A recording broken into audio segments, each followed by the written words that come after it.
Frederick Douglass. He was born into slavery in America exactly 200 years ago in 1818. He went on to educate himself, escape, and become one of the great anti-slavery campaigners. But what's his face doing here in Belfast, just off the Falls Road? In fact, this mural isn't the first time Douglas's face had been seen in Belfast. In the 1840s, he came in person.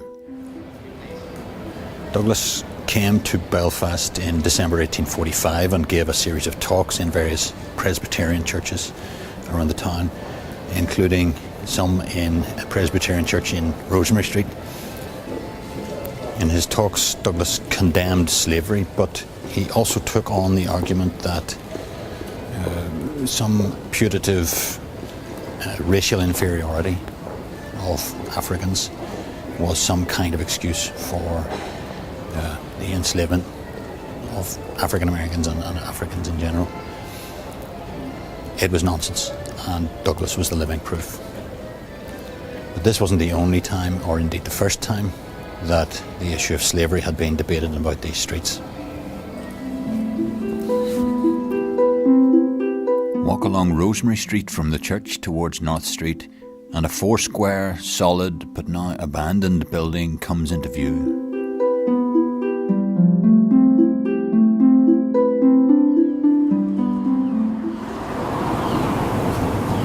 In 1786, the successful local businessman Waddell Cunningham called a meeting in this building with a view to setting up a new company. The aim of that company was to trade in slaves. But the company never got off the ground. In the face of deep opposition, the idea was abandoned. It's said that one local watchmaker, Thomas McCabe, stood at the corner of the road with the prospectus of the proposed company and cried out, "May God wither the hand and consign the name to eternal infamy of the man that will sign this document." Apocryphal or not, this story shows the sort of opposition that Waddell Cunningham faced, and he soon abandoned his plans. No slave ship ever sailed from this harbour. Cunningham's wealth was built on the trade that he maintained with the plantation owners, the slave-owning plantation owners, and indeed through supplying the plantations.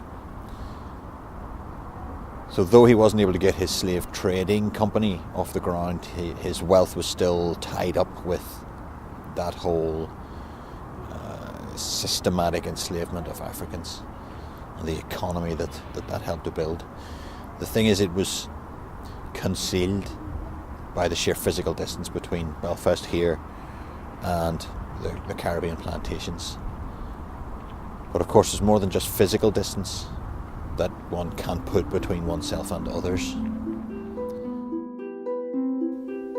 You can also reduce them to abstractions, to stereotypes.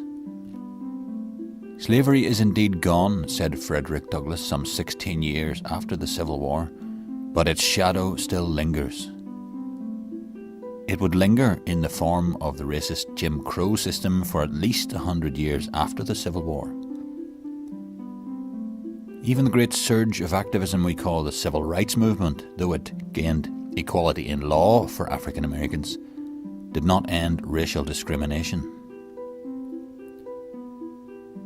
The 4th of April 2018 marks 50 years since the death of Martin Luther King, but we have still not arrived at the promised land of which he spoke.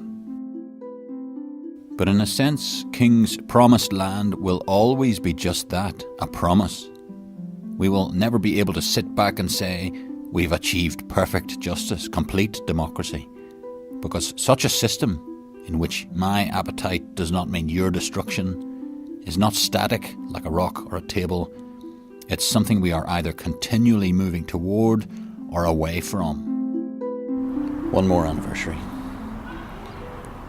The 24th of April in 2018 marks the 5th anniversary of the collapse of the Savar building in Rana Plaza in Bangladesh.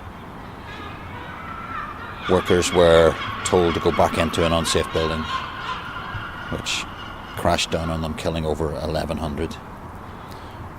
What was so important about this work that they were being asked to do? Well, they were making clothes for the fast fashion industry. Like Waddell Cunningham's plantations, this took place at a remove from us, at a physical distance. Nonetheless, we're implicated because the clothes they were making were destined for the shopping trolleys of many of our stores in our high streets.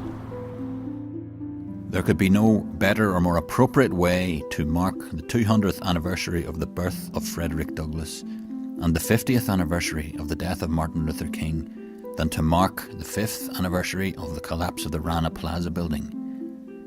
There could be no better way to honour their legacy than to learn about how our way of life affects our neighbours, local and global, and to join a movement towards a world in which such human-made disasters are consigned, like the Atlantic slave trade, to history.